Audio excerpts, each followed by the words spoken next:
les regards vers toi, tout simplement, Dieu saint. D'être attentif à ce que tu vas dire, ce que tu vas faire. Tu nous acceptes tels que nous sommes, Seigneur Dieu Tout-Puissant. Mais tu veux aussi nous travailler, nous transformer, afin que nous soyons portés à la ressemblance de Jésus-Christ. Tu veux former Jésus en nous, Seigneur. Et je te rends grâce et gloire parce que tu as notre autorisation, tu as mon autorisation ce matin. Tu vois l'autorisation que nous te donnons dans notre cœur de nous transformer par ton esprit. Parce qu'il y a des choses qui te plaisent en nous, mais il y a des choses qui te déplaisent. Mais nous venons non pas dans la condamnation, mais dans la joie. La joie que tu vas faire une œuvre extraordinaire. Parce que qui est plus beau que Jésus? Et c'est lui que tu veux former en nous. Alors je te remercie, nous te bénissons, nous te remercions pour ta grâce et ta présence. Pardonne-moi mes offenses, mes lacunes, mes manques, mes négligences, mes fautes. Pardon, Seigneur Dieu Tout-Puissant. Pardon, je t'apporte tout, Seigneur. Il n'y a rien de caché devant toi. Il n'y a rien de caché devant toi. Même si on peut cacher aux hommes, mais il n'y a rien de caché devant toi. Tu es un Dieu de vérité. Tu vois tout, tu sais tout. Tu sondes tout. Ton esprit sonde tout. Alors sonde-nous ce matin. Alléluia, Dieu saint. Amen, amen, amen. Est-ce que vous croyez que Dieu guérit? Est-ce que vous croyez que Dieu guérit encore aujourd'hui? Que Dieu est capable? Amen. Alors si vous le croyez, je vous invite à vous lever. On va prier avec Catherine, on va la soutenir parce que le Seigneur nous demande de nous soutenir les uns les autres, de nous aimer les uns les autres. Quand quelqu'un prie, quand quelqu'un est dans la joie, qu'on se réjouisse avec lui. Mais quand il est dans la peine, qu'on soit dans la peine avec lui. Mais qu'on se soutienne dans la prière. Alors puisque nous croyons que Dieu est tout-puissant, on va prier ensemble.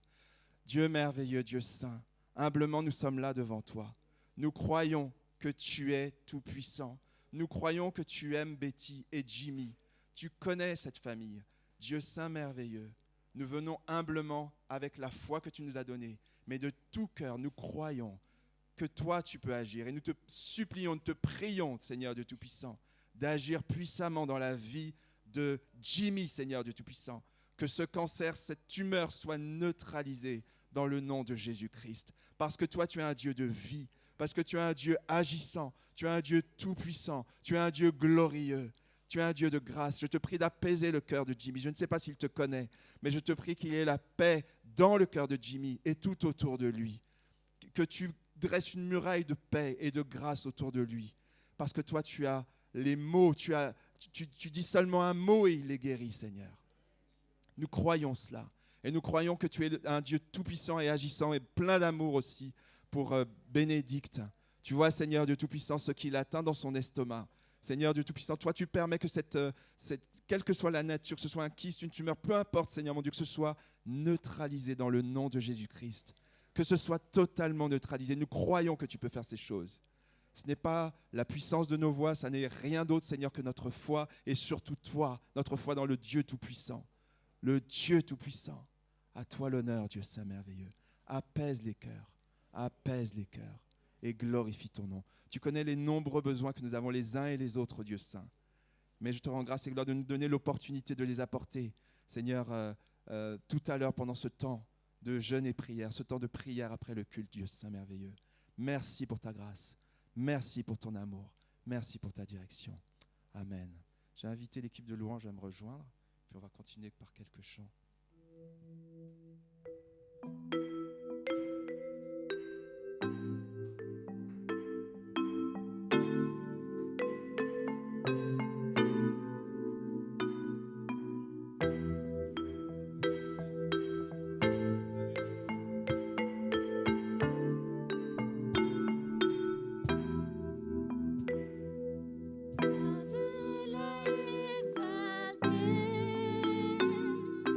Oh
soir. Arrête de la vérité, a sonné dans mon cœur que Jésus soit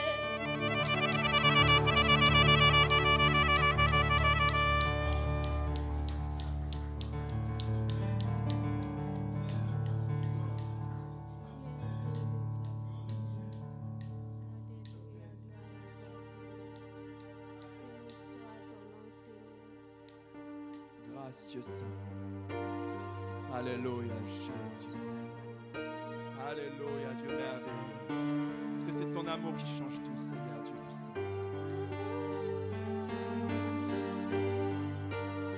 béni soit ton nom, Seigneur.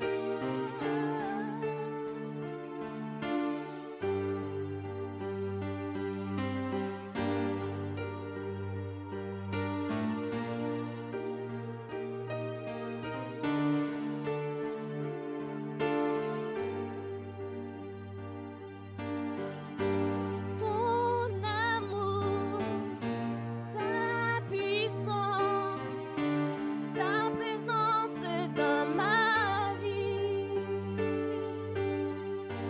Ton amour, ta puissance, ta présence dans ma vie. Chantons ton amour, Ton amour, ta puissance, ta puissance, ta présence, Seigneur, présence dans ma vie. Oh oui, ton amour, ton amour, ta puissance, ta puissance, ta présence dans ma vie.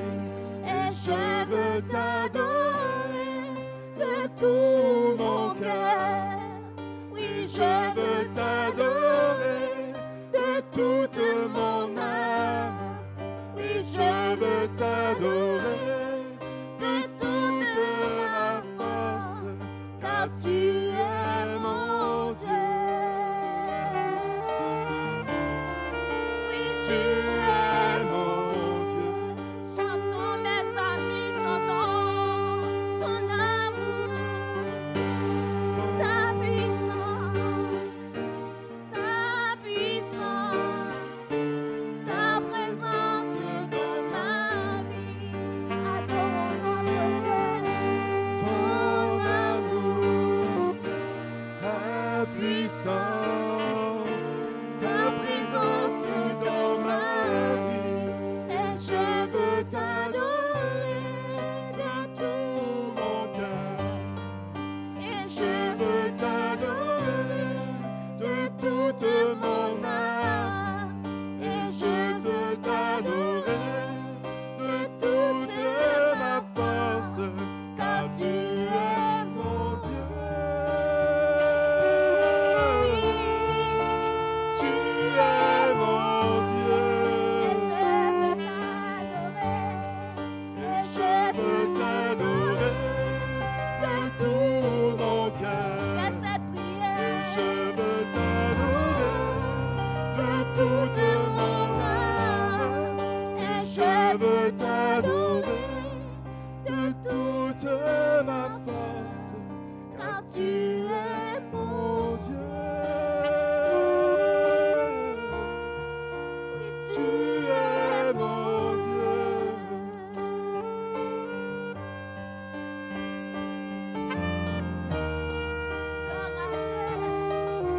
Béni soit ton nom, Seigneur. Louons notre Dieu, louons notre Dieu.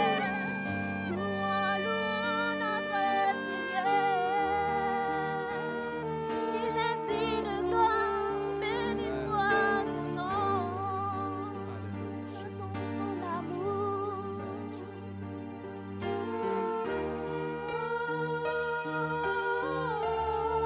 Sentons sa présence.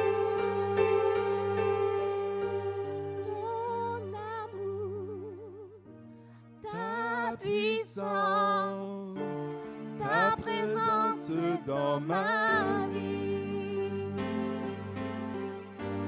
Ton amour, Ta puissance, ta présence dans ma vie. et veux t'adorer de tout mon cœur. Et je veux t'adorer de toute mon âme. Et je veux t'adorer de toute ma force. Car tu es mon Dieu. Tu es mon Dieu. Car tu es mon Dieu. Car tu es mon Dieu. Oh oui. Tu es mon Dieu. Car tu es mon Dieu. Car tu es mon Dieu. Tu es mon Dieu, Jésus, Seigneur. Car tu Tu es tout puissant. À toi l'honneur et la majesté. Tu es mon Dieu.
Le psaume 20, David dit au chef de chœur que l'Éternel t'exauce au jour de la détresse et que le Dieu de Jacob te protège, que de son sanctuaire il t'envoie du secours et que depuis Sion il te soutienne, Amen. qu'il tienne compte de toutes tes offrandes et que tes holocaustes soient agréés par lui, qu'il daigne t'accorder ce que ton cœur souhaite, qu'il fasse s'accomplir tout ce que tu projettes. Nous crierons notre joie pour fêter ta victoire. Nous déploierons nos bannières pour lui rendre gloire. Que l'Éternel exauce tout ce que tu lui demandes. Amen, amen, amen. Je sais maintenant que l'Éternel nous sauve, celui qui a reçu l'onction. Il lui répond de sa demeure sainte au ciel, en opérant sa délivrance par l'action de sa force. Aux uns les chars de guerre, aux autres les chevaux, mais pour nous, c'est sur l'Éternel notre Dieu que nous comptons. Amen, amen. Eux fléchissent et tombent, alors que nous restons debout et tenons fermement. Éternel, sauve-nous, et qu'il nous réponde quand nous l'appelons. Béni sois-tu, Dieu saint. Merci pour ta parole. C'est le psaume 20. C'est le psaume 20 qui vient d'être lu. Le Seigneur nous parle ce matin. Il est là pour nous relever. Il est avec nous. Il nous aime, quelles que soient les circonstances. Alors, il est parlé d'un roi dans ce psaume. C'est le roi David qui a écrit ce psaume sur l'inspiration du Saint-Esprit. Nous ne sommes pas rois, mais nous sommes fils et filles de rois. Amen. Nous sommes fils et filles de rois. Donc, on peut saisir cette parole aussi pour nous, parce que toute l'Écriture est utile et inspirée pour nous enseigner, pour nous convaincre, pour nous corriger, pour nous instruire. C'est ce que dit la parole. Saisissons ce psaume 20, relisons-le, méditons-le, gardons-le contre notre cœur. Alléluia, Dieu saint. C'est bon d'adorer Dieu. Est-ce que c'est bon d'adorer Dieu? Est-ce que c'est bon d'adorer Dieu? Parce qu'on a un cœur à cœur avec notre Dieu. Il nous parle, on l'admire, on le glorifie. Il est tellement beau et bon. Alléluia. Alléluia, Dieu saint. Prenons encore le temps de louer Dieu, de bénir Dieu, de chanter Dieu encore avec nos mots, à notre façon, tout simplement. Courtement pour que le maximum puisse s'exprimer aussi. Selon l'inspiration de Dieu en tout cas, surtout. Et après, on prendra le temps d'écouter ce que le Seigneur a mis dans le cœur de celles et ceux qui ont à apporter pour la prédication, pour la Sainte Seine et autres, comme le Seigneur conduit. Alléluia, Dieu saint. Alléluia, Dieu merveilleux. C'est pour moi et c'est pour nous tous, n'est-ce pas? C'est mon moment et c'est notre moment à tous, n'est-ce pas? Vous pouvez dire oui aussi, hein? Oui? Si vous n'êtes pas d'accord, vous dites non. Voilà, il n'y a pas de problème, vous n'êtes pas obligé. Oui, exactement. Gloire à Dieu. Merci Seigneur. Seigneur mon Dieu, je te prie pour ta parole ce matin, ta parole, la Bible, parce que nous croyons que tu parles de tant de manières différentes. Tu es tellement créatif pour t'adresser à nous, pour te révéler à nous. Et ce matin, nous croyons que tu vas encore utiliser la Bible, ce livre merveilleux, ce livre incroyable, ce livre qui est la première source de révélation de ta personne, de ta volonté, de tes projets, de ta sainteté aussi, de notre réalité humaine.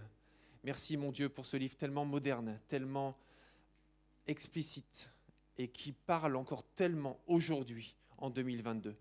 Alors merci de nous parler par lui encore ce matin. Et tu connais nos situations à chacun, à nous qui sommes ici présents, à ceux qui sont sur YouTube. Et tu connais notre réalité. Et dans cette réalité, tu te révèles, Seigneur. Alors à toi toute gloire. Amen. Très bien, merci Seigneur. Mais écoutez, content d'être avec vous ce matin. Nous avons passé quelques jours en famille en Alsace. Annie, les filles et moi-même. Donc nous vous saluons de la part des frères et sœurs d'Alsace que nous avons rencontrés. Donc voilà, c'est ça. Très bien. Mais écoutez, ce matin, je vous invite à prendre votre Bible dans l'évangile de Marc, chapitre 8, versets 1 à 8. Marc, chapitre 8, versets 1 à 8. Et le sujet de ma prédication de ce matin, c'est que Jésus est une source incroyable. Une source incroyable. Donc on va lire dans Marc, chapitre 8, versets 1 à 8. Marc, chapitre 8, versets 1 à 8. Et Brigitte, je te vois, on a la joie de t'avoir avec nous ce matin. Je me permets de te passer le micro pour que tu nous lises ce passage, mais pas de... En ces jours-là, une foule nombreuse s'étant réunie et n'ayant pas de quoi manger, Jésus appela les disciples et leur dit : « Je suis ému de compassion pour cette foule, car voilà 3 jours qu'ils sont près de moi et ils n'ont rien à manger. Si je les renvoie chez eux à jeun, les forces leur manqueront en chemin, car quelques-uns d'entre eux sont venus de loin. » Ses disciples lui répondirent : « Comment pourrait-on les rassasier de pain, ici dans un lieu désert ? » Jésus leur demanda : « Combien avez-vous de pain ? » « 7, répondirent-ils. Alors il fit asseoir la foule par terre, prit les 7 pains et, après avoir rendu grâce, il les rompit. Il les donna à ses disciples pour les distribuer. Et ils les distribuèrent à la foule. Ils avaient encore quelques petits poissons. Et Jésus, ayant rendu grâce, les fit aussi distribuer. Ils mangèrent et furent rassasiés, et on emporta 7 corbeilles pleines des morceaux qui restaient.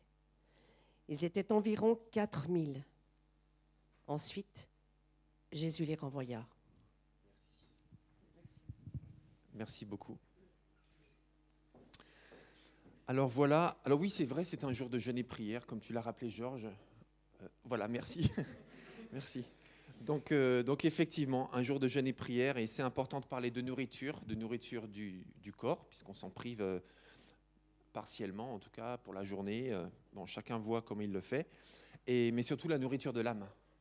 Et là, Jésus a nourri les corps, il a nourri les personnes, il a nourri les âmes aussi, puisqu'il enseignait. Et en enseignant, il a vu cette foule qui était affamée aussi bien physiquement, et il voulait les nourrir aussi physiquement, tout comme il voulait les nourrir spirituellement. Alors il y a beaucoup de choses à dire sur ce passage, mais j'ai sur le cœur de vous en partager seulement 2. Mais avant d'entrer dans le cœur du sujet, j'aimerais qu'on prenne juste quelques minutes pour parler du contexte, parce que comme vous le savez, c'est fondamental de toujours savoir ce qui se passe, à qui Jésus parle-t-il et dans quelle situation chacun se trouve-t-il. Alors tout d'abord, pour prendre un spectre un peu plus large, eh bien nous sommes dans l'évangile de De Marc, exactement, dans l'évangile de Marc, qui est un des 4 évangiles. Vous le savez peut-être ou peut-être pas, mais les 4 évangiles ont beaucoup de points communs et ils ont aussi quelques spécificités. Chacun des évangiles, en fait, décrit Jésus sous un angle particulier. Vous savez, un peu comme chaque peintre, 4 peintres, eh bien, voudraient faire la peinture de la même personne, mais avec sa compréhension des choses et aussi avec son inspiration. Eh bien, c'est un peu comme ça qu'on pourrait traduire les 4 évangiles. Il y a beaucoup de ressemblances dans les 4 évangiles, mais en même temps, il y a des différences. Ces différences ne sont pas la preuve que ce sont 4, qu'il y a des erreurs, mais ces différences expriment plutôt une perspective différente et parfois même aussi un but qui est différent. Par exemple, l'évangile de Matthieu a été écrit plutôt pour les Juifs. Et c'est pour cela qu'on a beaucoup de références dans l'évangile de Matthieu à l'Ancien Testament, parce que justement, Matthieu a voulu s'adresser à des gens qui connaissaient l'Ancien Testament et a voulu clairement présenter Jésus comme le Messie tant attendu, à un peuple qui l'attendait, en l'occurrence donc un peuple juif. Luc, lui, a été écrit en premier lieu pour des non-juifs. Et d'ailleurs, il traduit beaucoup de paroles araméennes, parce qu'il s'adresse à des gens qui ne connaissaient pas l'araméen, principalement. Et ensuite, il donne une longue introduction dans le premier chapitre pour expliquer le contexte de son récit. L'évangile de Jean, lui, a été écrit plutôt pour les non-juifs, afin de présenter Jésus comme la lumière du monde. Et l'évangile de Marc, puisqu'on arrive, alors je l'ai choisi en dernier, même s'il est placé en deuxième dans nos Bibles, eh bien lui, il a été écrit en premier lieu plutôt pour des Romains. C'est l'évangile le plus court des 4, et c'est l'évangile qui est plutôt basé sur l'action. C'est celui dans lequel il y a le plus de miracles des 4 évangiles. Il met plutôt sur les actions de Jésus, donc, et en particulier ces miracles. Et il y a peu d'enseignements dans l'évangile de Marc, contrairement à l'évangile de Matthieu, par exemple.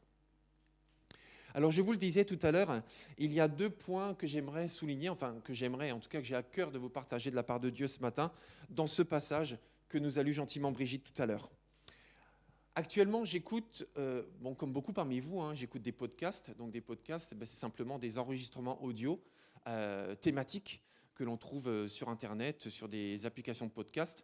Et j'écoute actuellement plusieurs podcasts qui donnent des témoignages de personnes qui sont allées très loin dans des croyances ou dans des pratiques qu'ils ont fini par abandonner, car elles se sont rendues compte qu'elles ne pouvaient pas, que ces croyances ou ces pratiques ne pouvaient pas tenir leurs promesses. Et de quoi s'agit-il ? Eh bien, il s'agit du yoga, du reiki, de la voyance, des rituels païens et même de plusieurs médecines alternatives. Et donc, ces témoignages sont très intéressants parce qu'ils sont faits par des gens qui ont pratiqué, mais parfois très très loin et parfois très très longtemps, jusqu'au bout de ce qu'ils pouvaient aller, en réalisant à la fin que les promesses données ne pouvaient pas être tenues et elles ont abandonné ces pratiques. Mes frères et sœurs, mes amis, il y a 3 phénomènes aujourd'hui qui influencent notre culture occidentale. La culture française en particulier est devenue une culture post-séculière. Je m'explique. Une culture post-séculière, c'est comme si Dieu ne faisait plus partie de la vie normale. Comme si la foi se résumait à des rites s'adressant aux seuls convaincus, enfermés dans des lieux spécifiques. Comme si la foi n'avait plus guère de lien avec des questions économiques, sociétales, éthiques et les intérêts communs ou les intérêts communs des habitants. Donc aujourd'hui, notre culture française est une culture devenue post-séculière. Ça veut dire que la foi chrétienne ou d'autres foi est réservée aux pratiquants. C'est aussi devenu une culture post-chrétienne. Pourquoi ? Eh bien, parce qu'à la critique du caractère désuet et de la non-pertinence d'une Église, c'est ce qui est perçu par beaucoup de gens, et qui semblaient déjà incapables de répondre aux vraies questions des vrais gens, c'est rajouter le poids de scandales moraux. Ceux-ci ont discrédité largement sa parole, perçue avec une haute probabilité comme hypocrite. Sans que cela soit au départ un phénomène religieux, la culture est également marquée par la postmodernité. Dans ce domaine, dans le domaine philosophique et religieux, cela signifie qu'une pluralité d'idées et d'opinions se valent et se juxtaposent et parfois même se concurrencent. Si on ne veut pas passer pour naïf ou fanatique, il devient aujourd'hui difficile de croire en une vérité unique et absolue. À cela suit un certain relativisme qui s'installe inéluctablement dans notre société. Chez beaucoup de gens, je ne dis pas chez nous, mais chez beaucoup de gens. Et à cela se rajoute la post-vérité qui apparaît alors comme une espèce de stratégie de survie cultuelle et culturelle. Ça veut dire que pour beaucoup de gens, il n'existe pas une vérité, mais beaucoup de vérités.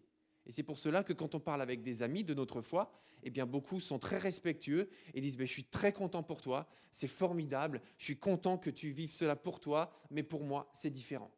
Donc il y a beaucoup de respect, mais la vérité chrétienne est mise au même niveau que d'autres vérités.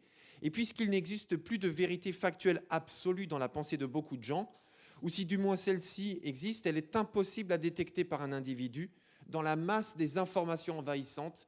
Et c'est pour cela qu'aujourd'hui, beaucoup de gens mettent au même niveau les propos d'un influenceur, les propos d'un homme politique, les propos d'un penseur, les propos d'un croyant, parce qu'il y a tellement d'informations que nous sommes dans une vérité relative. Pour beaucoup de gens, je répète. Et c'est la raison pour laquelle beaucoup de gens se fient à leurs sentiments, à leurs émotions, à leurs intuitions, plus qu'à une vérité. Ce que je ressens est corroboré par ce que ressentent quelques amis de confiance, et cela devient ma vérité. Et dans ce contexte-là, inévitablement, chacun cherche son propre chemin et se construit ses propres croyances. Et c'est pour cela que l'on va prendre du temps ce matin, tout simplement, avec la personne de Jésus, tout simplement dans l'Évangile, pour voir qui il était. Alors les deux points que j'ai sur le cœur de vous partager ce matin à ce propos et avec ce texte de Marc 8, eh bien le premier, c'est que Jésus n'a pas besoin de beaucoup pour faire beaucoup. C'est ça qu'on voit assez clairement dans ce texte. Jésus n'a pas besoin de beaucoup pour faire beaucoup. Alors je ne sais pas quelle est la traduction que vous avez de la Bible. Moi j'utilise très souvent et principalement aujourd'hui, en tout cas depuis quelques années, la Bible du Semeur. Et je vous la recommande parce que c'est une très bonne traduction. Ce n'est pas la seule ou la meilleure, mais elle est très moderne, contemporaine et compréhensible pour tous, chrétiens et non chrétiens. Et le titre que j'ai pour ce passage dans la Bible du Semeur, c'est tout simplement « Avec 7 pains et 2 poissons ». Donc voilà ce que Jésus a pu faire, pas de poissons, pardon, mais des poissons, parce qu'on ne sait pas combien de poissons il y a. Voilà ce que Jésus a pu faire avec 7 pains et des poissons. Et d'ailleurs, il s'agit ici de la seconde multiplication des pains, puisque 2 chapitres auparavant, Marc nous parle de la première multiplication des pains. Et dans Marc chapitre 6, la Bible du Semeur intitule le chapitre « Avec 5 pains et 2 poissons ». Voilà ce que Jésus a pu faire avec 5 pains et 2 poissons. Et je trouve que ce titre est formidable parce qu'il nous montre que Jésus n'a pas eu besoin de plus pour nourrir toute une foule que 5 pains et 2 poissons, ou 7 pains et quelques poissons. Donc ça, c'est la première chose très importante, je trouve, dans ce texte, en tout cas pour nous ce matin, c'est que Jésus n'a pas besoin de beaucoup pour faire beaucoup. Et je me suis rappelé aussi, puisque la Bible commence par le récit de la création, je me suis rappelé de ce moment où Dieu a créé l'être humain à partir de la poussière du sol. De la poussière du sol. Et ça, c'est formidable parce qu'il y a des gens qui se sentent insignifiants, il y a des gens qui se sentent, comment on peut dire, qui manquent d'estime personnelle ou de valeur personnelle.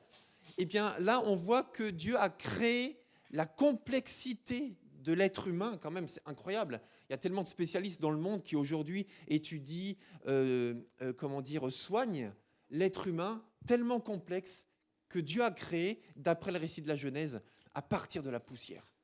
Donc à partir de presque rien, pas de rien, mais de presque rien, Dieu a créé l'être humain. Parce que Jésus n'a pas besoin de beaucoup pour faire beaucoup. Et Jean, justement, présente Jésus dans son évangile comme un aimant. Ça veut dire quelqu'un qui attire les autres. Donc je répète, Jean présente Jésus dans l'évangile, dans son évangile, comme un aimant.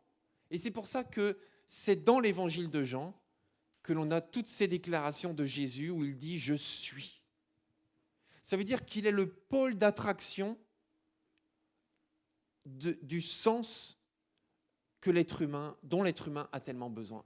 Et c'est pour ça que j'ai introduit tout à l'heure par ces podcasts dans lesquels on voit des gens, on entend des gens, plutôt le témoignage de gens qui sont allés très très loin, pendant des années parfois, dans des pratiques qui leur ont apporté un certain bienfait, qui leur a donné un certain sens, mais qui au bout du bout n'a pas tenu ses promesses et a apporté tellement de déception parce que d'après la Bible et d'après l'Évangile, l'aimant par excellence, la source, c'est Jésus lui-même.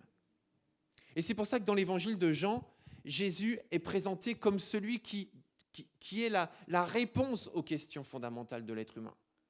Et c'est pour ça que Jésus dit « Je suis ». Tu cherches, mais ça tombe bien parce que je suis. Tu recherches, mais ça tombe bien parce que je suis. Tu as besoin, mais ça tombe bien parce que je suis justement, dit Jésus. Alors je suis quoi ? Vous vous rappelez un petit peu des « je suis » que Jésus dit dans l'Évangile de Jean ? Catherine, tu te rappelles un petit peu ? Je suis la vérité, je suis le chemin, je suis la vie. Je suis le pain de vie qui descend du ciel. Je suis la lumière du monde. Quelqu'un d'autre ? Je suis l'alpha et l'oméga. Je suis celui qui suit. Raphaël ? Je suis l'éternel, ok.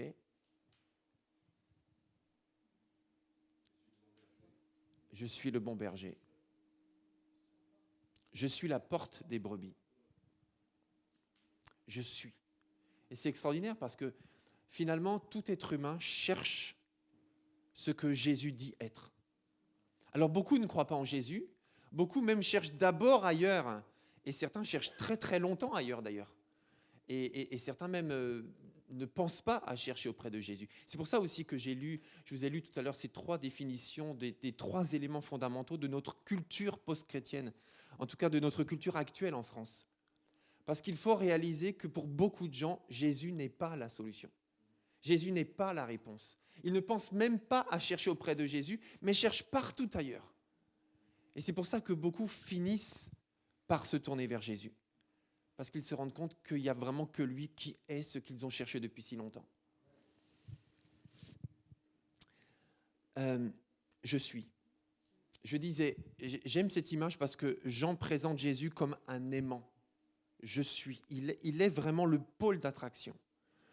Et ça me fait penser aussi à ce passage dans Jean d'ailleurs, dans l'évangile de Jean chapitre 4, où Jésus va rencontrer cette femme samaritaine au bord du puits. Cette femme qui est venue chercher de l'eau pour elle et pour sa famille certainement, pour des tas de... Voilà, parce que l'eau c'était vital, etc. Et donc elle arrive au bord du puits, elle se trouve là seule et Jésus est là seul. Et puis en fait Jésus lui demande de l'eau. Et puis alors, il y a une sorte de contestation. Elle résiste à l'idée de lui servir de l'eau parce qu'elle ne comprend pas un juif qui lui demande de l'eau, un homme seul, etc. Elle ne comprend pas trop en fait l'objet de sa demande. Alors elle négocie avec lui et là Jésus lui dit, donc dans Jean chapitre 4, « Si seulement tu savais qui est celui qui te demande de l'eau, tu lui aurais dit, donne-moi toi-même de l'eau. Si seulement tu savais. » Et je trouve que cette phrase résonne tellement dans notre culture d'aujourd'hui. Si seulement tu savais. Et justement, beaucoup de gens aujourd'hui ne s'intéressent pas à Jésus ou ne croient pas que Jésus est la vraie source parce qu'ils ne savent pas qui il est. Ils ne savent plus qui il est d'ailleurs. Si seulement, Jésus dit, si seulement tu savais. Et en écoutant beaucoup de témoignages et en lisant beaucoup de livres aussi qui parlent de la culture d'aujourd'hui, eh bien, beaucoup disent qu'aujourd'hui, le moyen principal d'attirer les gens vers Jésus, en fait, il y a 2 moyens principaux, si on devait réduire. Le premier moyen, en fait, ce sont des relations authentiques entre des chrétiens et des gens pas chrétiens. Des relations authentiques. Pas dans le but d'en faire des convertis, mais des relations aimantes et authentiques. Parce qu'aujourd'hui, les gens, avant d'entendre le message, veulent connaître les messagers. Et veulent savoir si déjà les messagers sont des gens crédibles. Et à force de fréquenter les messagers, eh bien, ils envisagent d'écouter le message. Donc la première chose, c'est des relations authentiques et désintéressées entre chrétiens et non-chrétiens. La deuxième chose, en fait, c'est présenter la personne de Jésus. Pas des arguments sur des tas de choses, pas des grands débats interminables, mais la personne de Jésus. Parce que justement, beaucoup de gens ne savent pas qui est Jésus. Si seulement tu savais qui était Jésus, eh bien, tu ne chercherais plus ailleurs ce que tu ne peux trouver qu'en lui, la personne de Jésus. Et il y a souvent une grande part d'ignorance justement de la personne de Jésus, tellement d'idées préconçues sur la personne de Jésus chez les personnes non pratiquantes, si je peux les appeler ainsi, et c'est la raison pour laquelle la série de Chosen, par exemple, est une telle bénédiction dans les médias publics, parce que là, on découvre un Jésus aimant, un Jésus proche, un Jésus sympathique, un Jésus profond, un Jésus qu'on a envie de connaître. The Chosen. Et c'est pour ça que nous avons besoin de parler de Jésus, mais du vrai Jésus, de celui de l'Évangile, le boss, en même temps l'ami, en même temps le modèle, en tout cas la personne pas comme les autres. Et c'est ça en fait qui est souvent, et en écoutant les témoignages de gens qui se plongent dans le yoga, dans le reiki, tout ça, souvent la grande déception des gens, c'est quand ils réalisent que non seulement les croyances qui sont rattachées à ces pratiques-là, mais les personnes qui ont été leurs maîtres, leurs gourous, ou bien leurs maîtres à penser, eh bien, sont des gens tellement humains, mais tellement comme les autres en réalité, qu'ils ont fait tomber leur maître de leur piédestal. Alors que Jésus ne peut pas tomber d'un piédestal, parce qu'il est parfait, en fait, parce qu'il est saint, parce qu'il est pur. Donc, chez les personnes non pratiquantes, nous avons tellement besoin de présenter la personne de Jésus, mais en même temps, chez les personnes pratiquantes, nous avons besoin aussi de mieux connaître la personne de Jésus. Parce que parfois, nous nous faisons un Jésus sur mesure, qui nous correspond, qui nous plaît, alors que Jésus est tellement plus que ça, tellement plus grand que ça. Jésus n'a pas besoin de beaucoup pour faire beaucoup. Il n'attend pas ce que tu n'es pas, il n'attend pas ce que tu n'as pas, mais il fait avec ce que tu lui donnes. Ce que tu es, ce que tu as. Et c'est ça aussi le sens de ce miracle de Jésus. Qu'est-ce que vous avez ? 7 pains et quelques poissons, donnez-le-moi et moi je vais faire avec. Viens comme tu es, viens avec ce que tu as. Oui, mais quand même, pour me présenter devant le roi, il faut d'abord que je mette de l'ordre dans ma vie. Non, mais quand même, pour me présenter devant le roi, il faut d'abord que ma vie soit arrangée. Pour me présenter devant le roi, il faut d'abord que je me purifie. Non, pas du tout. Pas du tout. C'est justement ça la différence avec Jésus par rapport à tout autre roi. C'est qu'il est le serviteur. C'est qu'il met tout en œuvre pour chercher celui qui est loin de Dieu. Il n'y a rien à changer pour s'approcher de Dieu. Viens comme tu es. Toi, moi, toi qui es sur YouTube, viens comme tu es parce qu'il a tout accompli. Il a fait tomber toutes les barrières. Il n'y a rien à faire pour venir à Jésus. Viens comme tu es. Et pour que justement toi et moi puissions venir tels que nous sommes, il a tout accompli afin que nous ne restions pas tels que nous sommes. Donc venons à lui tels que nous sommes, et lui, il a tout accompli pour que nous ne restions pas tels que nous sommes. C'est grand quand même, n'est-ce pas ? Ça, c'est la première chose. Jésus n'a pas besoin de beaucoup pour faire beaucoup. La deuxième chose, c'est que dans ce texte, on voit que Dieu cherche à nous émouvoir. On va relire juste Marc 8, versets 1 et 2. Marc 8, versets 1 et 2. En ces jours-là, une grande foule s'était de nouveau rassemblée autour de Jésus. Parce que c'est un aimant, n'oubliez pas. Donc comme c'est un aimant, eh bien, il attire les gens. S'était de nouveau rassemblée autour de Jésus et elle n'avait rien à manger. Donc cette foule n'avait rien à manger.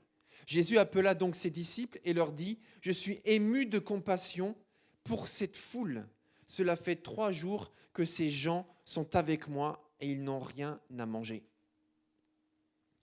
Je rappelle que c'est ici la deuxième multiplication des pains, comme on l'a dit tout à l'heure. On voit dans les évangiles, on le voit aujourd'hui, que Jésus répond à divers types de besoins des personnes. Il répond à des besoins physiques, des besoins émotionnels, des besoins matériels, des besoins relationnels. Jésus répond aux besoins. Moi, je me rappelle quand j'étais... il y a quelques années, je passe le contexte, il y a quelques années, en fait, j'avais rencontré un chrétien qui avait une autre façon de pratiquer la foi. Il était protestant aussi, mais d'une autre confession, enfin d'une autre sensibilité que la nôtre. Et puis lui, en fait, il ne demandait jamais rien à Dieu. Il remerciait Dieu, mais il ne demandait jamais rien à Dieu. Et quand je lui ai expliqué, parce qu'il me demandait, mais toi, comment tu pries? Alors je lui ai expliqué comment je priais, que je remerciais aussi Dieu, évidemment, mais que je demandais des choses à Dieu. Il m'a dit, mais tu sais, mais Dieu n'est pas un épicier, Dieu n'est pas un magicien. En fait, il ne va pas d'un seul coup résoudre tes problèmes relationnels, tes problèmes de santé, tes problèmes financiers, etc. Dieu n'est pas un épicier, tu ne vas pas faire ta liste de courses pour la demander à Dieu quand même. Occupe-toi de ta vie et remercie Dieu de vivre, et c'est tout. Et là, je me suis dit, mais quand même, dans les évangiles, Jésus répondait aux besoins, à tous les besoins. Ça ne déresponsabilisait pas les gens, mais il répondait aux besoins, quel que soit le besoin. Et Jésus était profondément sensible aux besoins des gens, justement. Et c'est pour ça qu'il répondait aux besoins. Parce que quand les gens ont fait tout ce qu'ils pouvaient et que malgré ça, il n'y avait pas de solution, Jésus intervenait. Jésus était profondément sensible aux besoins des gens qui l'entouraient. Il n'était pas moralisateur en disant c'est de ta faute, il fallait faire attention. T'es malade, attention, mais il ne faut pas fréquenter des gens malades aussi. Mais oui, mais t'as la lèpre, mais il ne faut pas fréquenter des lépreux aussi. Mais oui, tu as des problèmes d'argent, mais il faut faire attention à dépenser les gens. Mais tu as perdu ton conjoint, mais oui, mais il faut faire attention où tu le mets, ton conjoint, comme ça tu le retrouves. Vous voyez ce que je veux dire? Mais oui, mais débrouille-toi aussi, fais attention à toi aussi. Tu as des problèmes, mais oui, mais c'est les conséquences de tes choix. Qu'est-ce que tu veux que j'y fasse, moi? Non, Jésus n'était pas moralisateur. Aujourd'hui, beaucoup de gens ont de Jésus l'image d'un homme constamment en colère. Quelqu'un qui fait tout le temps des reproches. Quelqu'un qui est tout le temps énervé contre les autres. Alors que Jésus était tellement proche des gens et il les respecte tellement. Mes amis, on ne peut pas faire plus différent que Dieu et l'être humain. On ne peut pas. Alors c'est vrai qu'entre l'homme et la femme, il y a déjà des différences. Ce n'est pas toujours simple à gérer nos différences, mais on apprend.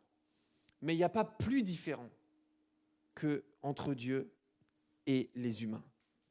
Dans la mythologie grecque, romaine, nordique, etc., vous avez déjà remarqué, si on a été à l'école, on a tous, à un moment donné, été en contact avec la mythologie. La mythologie, vous avez remarqué quand même les dieux grecs, les dieux romains, par exemple, le genre de mode de vie qu'ils ont? En fait, ils sont pires que les humains. On a l'impression que tous les problèmes de la Terre sont dans l'Olympe, mais façon des Olympiades de la folie, quoi. Ça veut dire qu'en fait, il y a la jalousie sur Terre, les dieux sont jaloux entre eux. Il y a l'adultère sur Terre, les dieux commettent adultère entre eux, et des fois même avec des humains. En fait, tous les défauts de la Terre sont chez les dieux.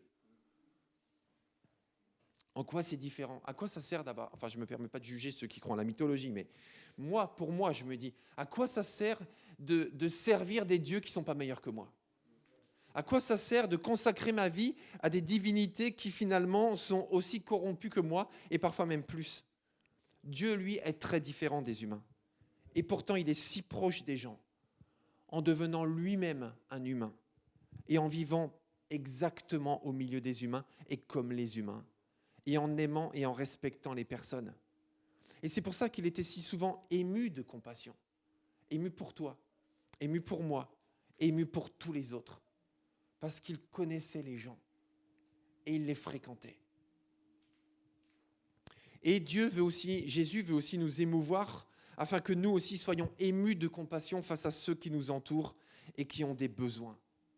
Alors bien sûr, quand on parle d'émotion, on ne parle pas de n'importe quelle émotion. Jésus ne veut pas nous émouvoir de n'importe quelle manière ou susciter en nous toutes les émotions de la terre, mais une émotion qui vient vraiment du cœur. Parce que vous savez, on est dans une culture de l'émotion. Aujourd'hui, l'émotion est un levier extraordinaire pour tout. Pour vendre, pour divertir, pour tout en fait. Tout est basé sur l'émotion dans notre culture aujourd'hui, j'ai l'impression. C'est un moteur très fort. Mais quand Jésus parle d'émotion, il ne parle pas de ce genre d'émotion. On a de l'émotion aujourd'hui dans les actualités people. On a tel couple de la télé-réalité qui a un enfant. Ah ouais, d'accord, tu savais que, machin. Ok. McFly et Carlito, que je ne critique pas, hein, mais McFly et Carlito ont un nouvel invité, c'est extraordinaire. Ça suscite de l'émotion. J'ai pas de problème avec ça, mais c'est pas ce genre d'émotion dont on parle ce matin.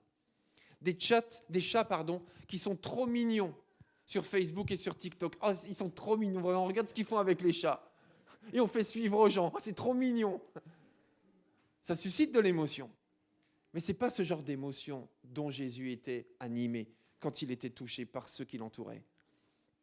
Ou le frisson de savoir qui se cache derrière le costume du crocodile de Masked Singer. C'est qui On ne parle pas de ce genre d'émotion. Mes amis, nous sommes habités par des dizaines d'émotions par jour, mais elles ne sont pas toujours bien orientées. Dieu cherche à nous émouvoir afin de nous motiver dans notre mission. Je vous invite à lire avec moi dans Actes chapitre 16, verset 9.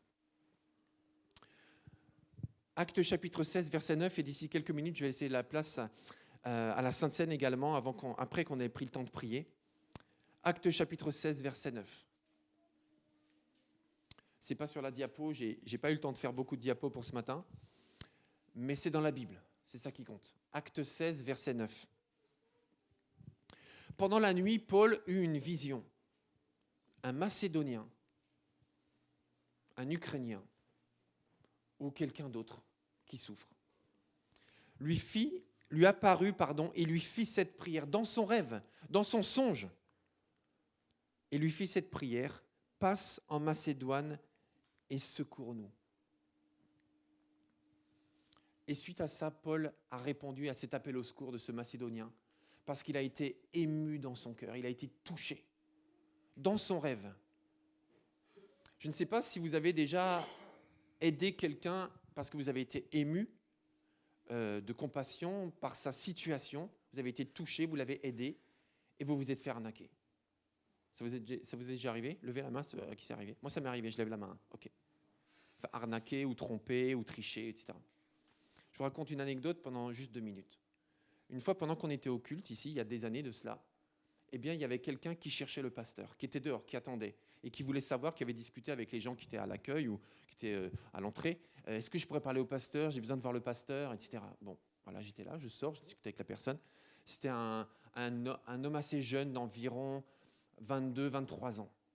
Et en fait, il voulait me voir pour savoir si l'église pouvait l'aider, lui donner une aide d'urgence, parce qu'il devait prendre le train le jour même pour aller aux obsèques de sa fille, de sa petite fille qui était décédée, qui avait lieu le lundi matin en province, je ne me rappelle plus de la commune maintenant, en province, et il était séparé d'avec sa femme était en province donc, sa fille était décédée, et il devait aller aux obsèques de sa fille le lendemain matin. Il avait perdu son travail, il n'avait pas les moyens de payer son billet de train, donc est-ce que c'était possible de lui acheter un billet de train? Je discute avec lui, il me raconte son histoire, je suis touché par son histoire. Je me suis dit que si moi j'avais été à sa place, j'aurais été prêt à mettre ma fierté entre parenthèses pour demander de l'aide pour un billet de train. Et donc, je l'ai accompagné au distributeur de billets. Je n'ai jamais fait ça de ma vie. Je l'ai accompagné au distributeur de billets. Je n'avais pas le temps de prendre un billet de train, etc. parce que le culte avait commencé. Je l'ai accompagné au distributeur. Je lui ai donné finalement 100 €. Je lui ai donné 100 €. Il m'a laissé son numéro de téléphone. Il m'a beaucoup remercié. Il m'a dit « Vous inquiétez pas, vous pourrez me joindre quand vous voulez, etc. » Il m'a laissé son numéro de téléphone. Mais il m'a dit « Vous ne pourrez pas me joindre aujourd'hui parce que j'ai un problème avec mon abonnement. » Enfin bref, je vous passe les détails, mais ça commence à sentir mauvais. N'empêche que son histoire était quand même, dans l'ensemble, là, je ne me rappelle plus, c'était il y a des années, mais extrêmement bien ficelée pour que j'y croie. Et c'est la seule fois de ma vie que je suis allé retirer de l'argent à un distributeur pour aider quelqu'un, comme ça que je ne connais pas en plus. Et puis ensuite, je lui ai donné cet argent. Et le lendemain, j'ai essayé de le joindre pour prendre de ses nouvelles. Jamais réussi à le joindre. Le surlendemain, jamais réussi à le joindre. Ok, j'avais compris. Et quand vous vous laissez toucher du fond du cœur par les besoins de quelqu'un et qu'on vous trompe, après votre cœur s'endurcit. Et vous vous dites, on ne m'aura pas une deuxième fois. Et malheureusement, après, des gens qui ont des vrais besoins, eh bien, vous restez dur même pour eux. Et je me rappelle à l'époque où les Restos du Cœur ont été créés, je ne sais plus, il y a une 30aine d'années par Coluche, entre autres. Eh bien, les journalistes, la première question qu'ils lui ont posée, oui, mais monsieur Coluche, en fait, quand vous allez créer comme ça des restaurants solidaires et que les gens pourront venir gratuitement prendre des aliments, est-ce que vous n'ayez pas peur que des gens qui n'ont pas de vrais besoins viennent profiter du système? alors que ça n'avait même pas commencé en fait. Et lui, il a répondu, en fait, s'il y a des gens qui profitent du système, c'est leur problème. Mais moi, je sais qu'il y a des gens qui ont besoin d'aide et je veux être là pour eux. Et ça m'avait parlé. Parce qu'on se fera certainement, même si on doit avoir du discernement et on doit prier pour le discernement et bien ouvrir les yeux pour ne pas gaspiller notre temps ou notre argent, mais parfois, on se fait avoir. Et c'est pour ça que le Seigneur nous demande d'être émus par une vraie compassion qui vient de lui, pour que nous continuions à rester sensibles à ceux et celles qui ont besoin de lui, comme nous avons tous besoin de lui, mais aussi besoin d'aide. Et je termine ce matin juste avec un dernier verset que d'ailleurs j'avais lu il n'y a pas très longtemps ici, dans 2 Corinthiens chapitre 11, verset 29. C'est l'apôtre Paul, 2 Corinthiens 11, verset 29. C'est l'apôtre Paul qui raconte tous ses problèmes, ses épreuves, ses naufrages, sa lapidation, laissé pour mort, bon, etc., etc. Donc, toutes ses souffrances. Et à la fin, il termine par dire, 2 Corinthiens 11, 29, « Qui est faible que je ne sois faible ? Et qui vient à tomber que je ne brûle ?» Et moi, ce qui me touche, c'est pour ça que souvent je lis ce verset dans mes prédications et personnellement, parce que ce qui me touche, c'est que malgré tout ce qu'il a vécu, même les déceptions, parce qu'il termine sa liste en disant, et ça c'est sans compter toutes les souffrances que me causent les églises. Mais malgré ces déceptions, il finit par dire, je veux garder mon cœur intact. Je veux rester animé par l'Esprit de Dieu qui a animé Jésus. Je veux garder mon cœur intact. Alors pour conclure ce matin, juste avant de prier, rappelons-nous que Jésus n'a pas besoin de beaucoup pour faire beaucoup. Il nous prend comme nous sommes pour nous transformer, afin qu'on ne reste pas tel que nous sommes. Et deuxièmement, Jésus est ému de compassion et il cherche aussi à nous émouvoir envers tous ceux qui ont des besoins et qui nous entourent. Alors la question, c'est ces deux réalités vont changer quoi dans ma vie ? Maintenant, j'en fais quoi ? C'est là où je vous invite à vous lever, si vous le voulez bien, et si votre santé vous le permet. Et j'aimerais qu'on prie pour terminer, tout simplement, avant de laisser la place à la Sainte Seine, qui sera aussi un moyen pour nous, justement, de nous retrouver face à Jésus, à ce Jésus dont parlent les évangiles, à cette personne de Jésus qui fait beaucoup avec peu et qui est ému par la compassion. Alors ce matin, je n'aimerais pas prier moi, mais simplement laisser l'occasion à ceux qui le veulent de s'adresser à Dieu par rapport à ce que vous avez perçu, à ce que vous avez compris, à ce qui vous anime maintenant, voilà, tout simplement pour vous adresser à Dieu. Donc si tu es touché ou si tu veux t'adresser à ton Dieu suite à ce message, eh bien je t'invite à le faire tout simplement.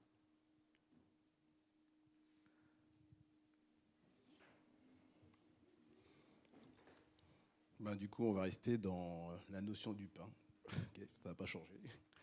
Je voulais partager ça avec vous, du coup. Donc, dans notre culture, le pain, c'est quelque chose aujourd'hui de très traditionnel.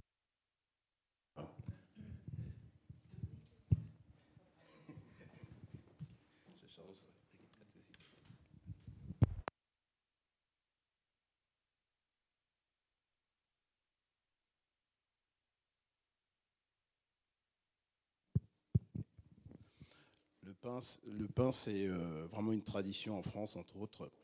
Et dans la Bible, lorsque le Seigneur dit à chasse Ève et Adam, la première chose qu'il dit, c'est « à la sueur de ton visage que tu mangeras du pain ». On voit que le pain est le centre de la survie pour l'homme. On peut aussi voir dans le récit de Joseph, que vous connaissez plutôt bien, où ils sont obligés de faire des restrictions pendant 14 ans, donc ils gardent du blé pendant 7 années de qualité. Et puis les 7 années d'après, arrive la famine. Et cette famine les oblige du coup à libérer donc ce blé. Et on voit que les Égyptiens le demandent pour faire du pain, en fait, parce qu'ils ont besoin du pain, c'est important pour leur... Là, on est vraiment dans cette nécessité de survie, en fait. Vraiment, on voit qu'ils sont obligés de manger ce pain pour vivre. On a aussi un moment que vous connaissez aussi, c'est la veuve de Sarepta, où là on est au bout du bout de la famine. Elle arrive et en fait on voit qu'elle n'a qu'une poignée de farine et un pot d'huile. Voilà ce qui lui reste dans cette période difficile, c'est encore du pain. On voit que le pain est une nécessité à la survie. Alors, quand Jésus dit dans le Notre Père que donne-nous notre pain quotidien, on n'est pas à 4 repas par jour. Voilà, on ne parle pas de 4 repas par jour. Et quand nous, on le prie, peut-être, on pense à ça. On dit, donne-nous notre pain quotidien. Et voilà, on pense au petit-déj, au déjeuner, voilà, tout arrive. On dit, voilà. Hein. Là, je pense que pour les Hébreux, à cette époque-là, donne-moi du pain quotidien. Et on a vu dans Marc 8, du coup, ça croise. C'est une difficulté, quoi. En avoir déjà, ça coûte. Et quand Jésus, donc au moment de la Sainte Seine, alors je veux dire, il se permet de rompre le pain et de dire que cela est mon corps, je pense que ça fait écho dans la tête des Hébreux, du coup, que c'est central, qu'il est vital. Voilà, ça c'est important. Donc c'est ce petit message que j'ai partagé avec vous, et en tout cas cette pensée. Et du coup, voilà. Si vous confirmez que Jésus est le centre et qu'il est nécessaire à votre vie, et que vous l'avez accepté en passant par les eaux de baptême, je vous demande de bien vouloir vous lever. Je vais inviter Sulienne et Mathilde à m'aider à distribuer. C'est juste que le Seigneur veut vraiment qu'on garde cette parole, qu'il nous rappelle ce qu'il nous a dit ce matin. Donc je me permets de retraduire ce qu'il a dit à travers deux passages qu'il nous a apportés ce matin. C'est Romains 8 et le psaume 20. Il nous dit « Rien ne peut nous séparer de l'amour de Dieu ». Et il nous dit « Réjouissez-vous ». Il nous a dit également « Dieu fait tout, il fait tout à merveille. Réjouissez-vous ». Et il nous dit dans le psaume 20, verset 6, il est dit « Nous leverons les drapeaux en l'honneur de notre Dieu », c'est-à-dire « Réjouissons-nous ». Dieu est notre force, réjouissez-nous. Que vraiment on garde cette parole aujourd'hui, réjouissez-vous. Réjouissons-nous parce que notre Dieu fait tout à merveille, parce que Dieu nous aime d'un amour éternel. Dieu nous dit vraiment de garder cette parole, qu'il nous aime d'un amour éternel et que rien ne peut nous séparer de son amour. C'est tout ce qui a été reçu à Vie de l'Esprit et pendant le culte que je retraduis parce que le Seigneur me dit de vraiment qu'on mette l'accent dessus. Merci Seigneur. Merci. Actuellement, vous avez les paniers de dîmes et offrandes qui circulent. Annie, tu n'as pas fait circuler. D'accord. Ah, elle a fait... Il y avait les 2 paniers. Tu peux me prendre le panier, s'il te plaît ? Merci.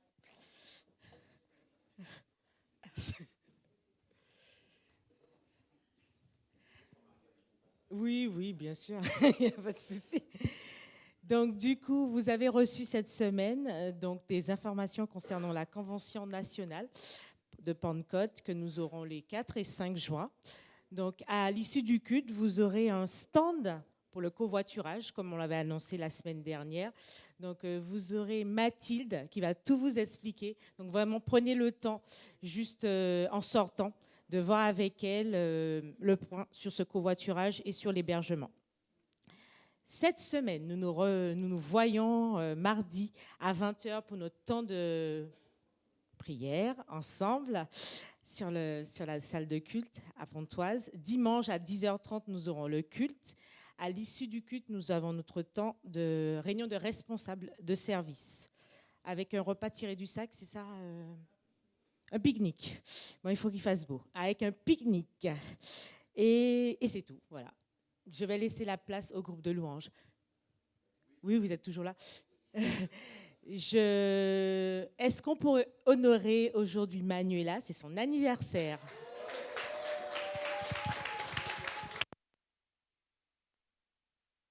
Je suis un peu caché derrière là. Alors, c'est juste que ma tablette veut faire des siennes, mais c'est pas grave, ça va aller. On peut se lever pour louer le Seigneur ensemble, s'il vous plaît. Je pense que le Seigneur, vraiment merci Manu d'avoir rappelé tout ce que le Seigneur a dit depuis ce matin, parce qu'il y a vraiment une continuité. Il a parlé de pain, il a parlé de joie, il a parlé de plein de choses pour nous fortifier. Et vraiment, le Seigneur est tellement bon. Alors, ma tablette va marcher, vous inquiétez pas, ça va aller. Ça, c'est la technique. Voilà. Et on va adorer notre Dieu encore un peu. Notre Dieu est saint. Alors pourquoi il me donne la mauvaise liste? C'est pas grave, je vais me débrouiller. Ça va aller. C'est pas grave, ça va aller. C'est pas grave, on va se débrouiller quand même. Saint, le Seigneur est saint. Un peu fort ça.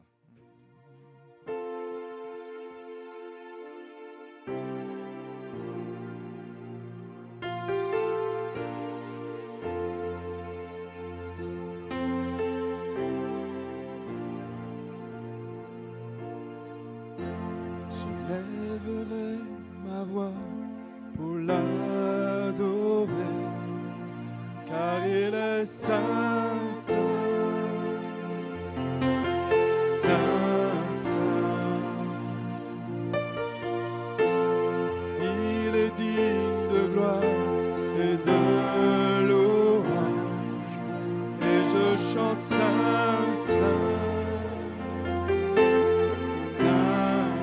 Encore une fois, je lèverai ma voix pour l'adorer, car il est saint, saint. Oh Jésus, tu es saint, saint, saint. Oh Dieu Tout-Puissant, tu es saint. Il est digne de gloire et de louange, et je chante saint.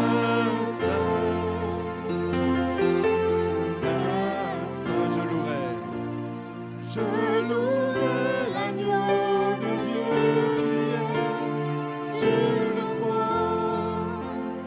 Je l'adorerai, lui seul, car il en est digne. Celui qui était, qui est, qui vient, je chanterai devant le trône à jamais.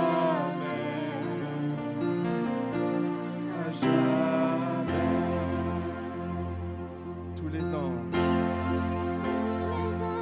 L'adorent et se prosternent. Oh Seigneur, tu es. En chantant saint, saint, saint. Nous les vœux choisis, nous t'adorons. Amen, amen. Car tu es saint, saint.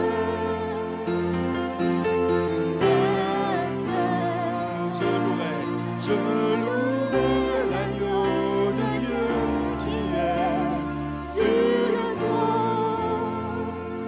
Je l'adorerai, lui seul, car il en est digne. Celui qui était, qui est, qui vient, je chanterai devant le trône à jamais. À jamais, à jamais, à jamais, à jamais, à jamais, nous te louons Seigneur, à jamais, à jamais.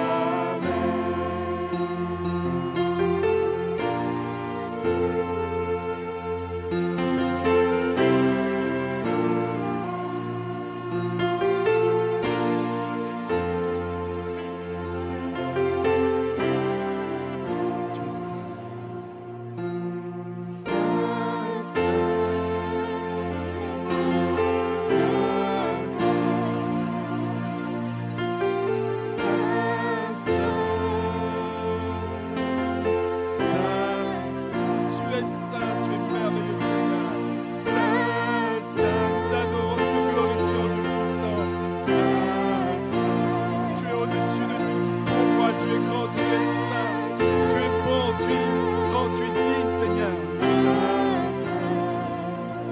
Encore.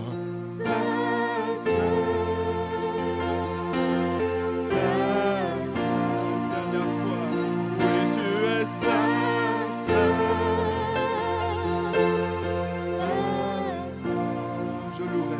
Je louerai l'agneau de Dieu qui est sur le trône. Je l'adorerai, lui seul qui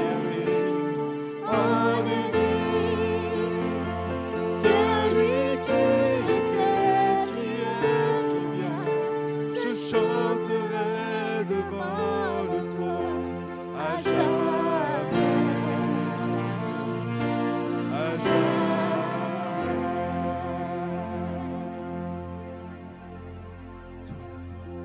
Toi la gloire, Dieu saint. À toi la gloire, Dieu saint. Tu es merveilleux, tu es saint, tu es glorieux, tu es tout-puissant. Alléluia, Jésus.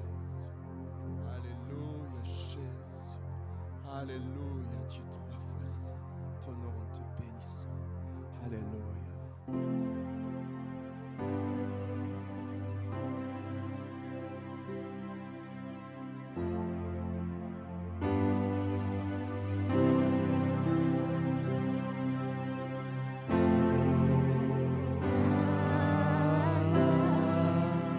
Au plus haut des cieux, que notre roi soit glorifié.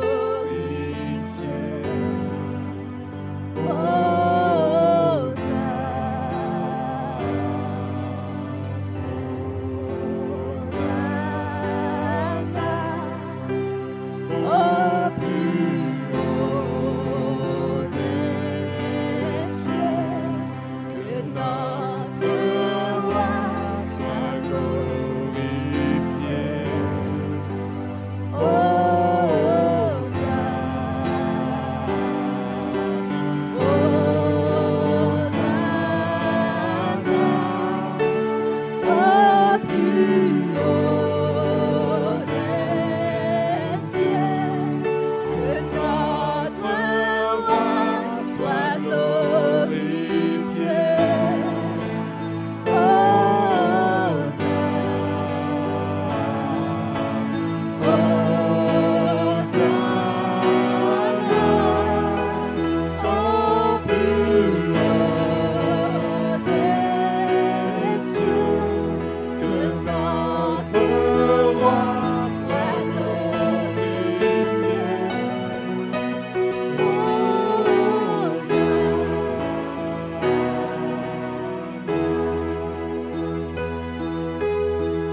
gloire, Jésus.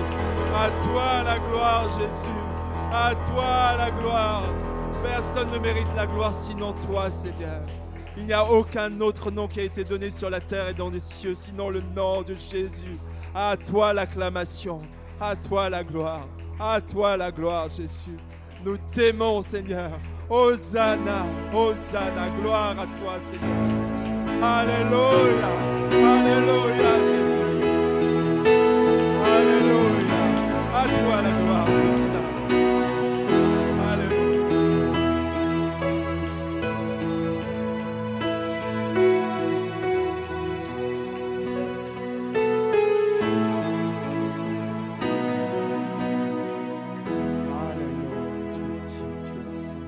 Alléluia, Dieu saint.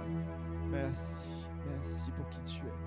Merci pour qui tu es. Offrons un bouquet d'adoration et de louange à notre Dieu encore. Il le mérite, alléluia.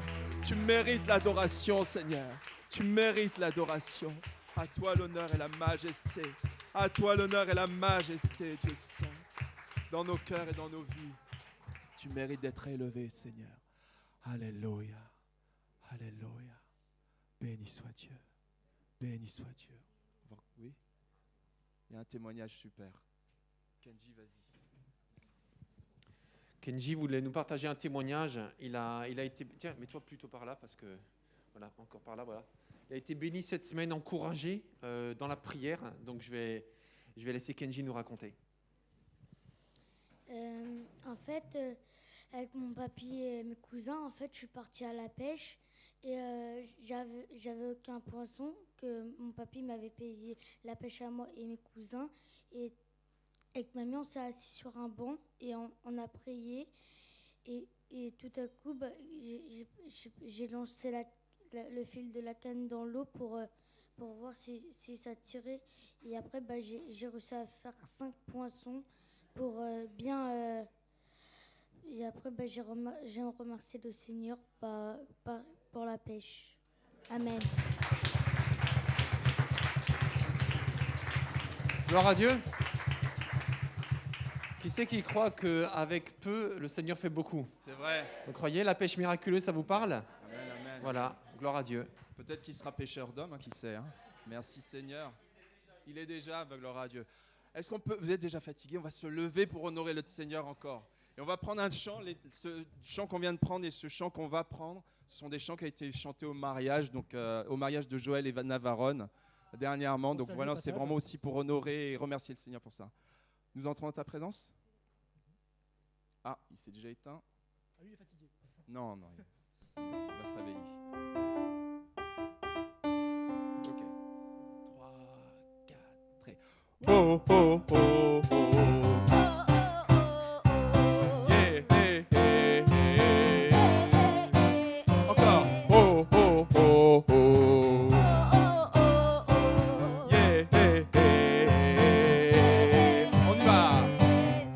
Nous entrons dans ta présence avec des louanges et des danses. Nous venons pour notre Dieu, car il est bon et glorieux. Il est élevé à jamais, il règne pour l'éternité. Son trône de sainteté. Encore une fois. Nous entrons dans ta présence avec des louanges et des danses. Nous venons louer notre Dieu, car il est bon et glorieux. Il est élevé à jamais. Il règne pour l'éternité, sur son trône de sainteté, de justice et vérité. Oh, oh, oh, oh, eh, eh, eh, eh. Alléluia, Jésus-Christ est notre roi. Oh, oh, oh, oh, eh, eh, eh, oh. Alléluia, Jésus-Christ. Que tous les peuples de la terre se... Pour chanter sa fidélité et proclamer sa majesté. Et nous élèverons nos voix pour honorer le roi des rois et adorer d'un même cœur Jésus-Christ notre... Oh, oh, oh, oh. Yeah, yeah. Alléluia, Jésus-Christ est notre roi. Oh, oh, oh. Yeah, yeah. Alléluia. Encore une fois.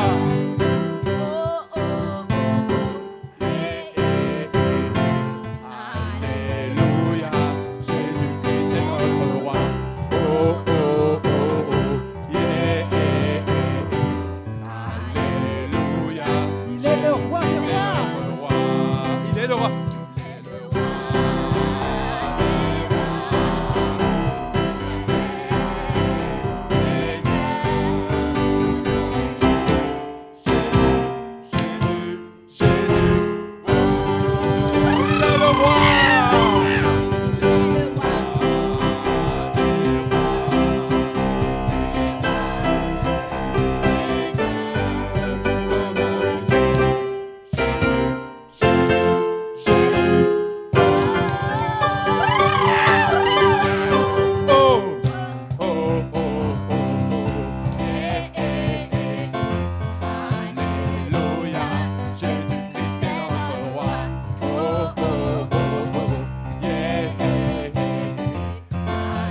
dernière fois.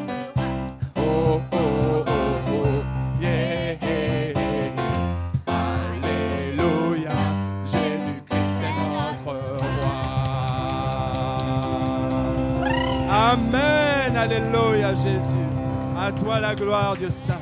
À toi tout honneur et toute gloire, Dieu merveilleux, Dieu saint. Amen, amen, alléluia. Erika, est-ce que tu veux prier pour terminer, s'il te plaît? Ça te va? Oui. Tu as le droit de dire non, hein? Oui, ça va. Amen. Dieu fort, Dieu puissant dans les Alléluia, combats, Dieu saint. Dieu merveilleux, Dieu digne de gloire. Merci pour ta présence. Merci Seigneur. Ta présence est bonne, ta présence est magnifique. Amen. Nous n'avons pas de prix. Nous n'avons rien à te donner, Seigneur, pour ta présence. Reçois nos gloires, Seigneur. Oui. Reçois la Oui, louange. tout notre Reçois être, notre Seigneur. adoration, Merci, Seigneur. Amen, Mieux amen. vaut passer 1 minute dans ta présence que 10 000 ailleurs, Amen, Seigneur. Nous voulons amen, rester Seigneur. dans ta présence. Nous voulons demeurer dans ta présence, Seigneur. Alléluia, Que Dieu que cette louange que nous avons eue aujourd'hui nous guide, soit avec nous tout au long de cette semaine, éternelle Dieu. Que ta joie demeure en nous, Amen, Seigneur. Que amen, ta paix amen, demeure dans nos alléluia. cœurs, Seigneur Amen, Jésus. amen. Que cette semaine soit une semaine de bénédiction, de Alléluia, témoignage, Dieu saint, Seigneur. amen, Que amen. ton nom soit glorifié. Que ton nom soit Alléluia. béni, Seigneur Amen, Jésus. Que amen. ta présence règne parmi nous, Seigneur Merci, Dieu. Tu es Seigneur. le roi des rois, le Amen, Seigneur des amen, seigneurs. amen. Oui, ton nom est Jésus. Amen. Jésus, Jésus, Jésus, Jésus. Oui, Amen, oui, amen. tu es le roi. Je te prie, Père, dans le nom de Jésus, ton Fils, qui vit, qui règne Papa, au Seigneur, siècle sois des Seigneur, siècles. sois sanctifié. Béni sois-tu, Gloire au Seigneur. Père, gloire au Amen. Fils, au Saint-Esprit. Amen, amen, amen, amen, amen. Amen.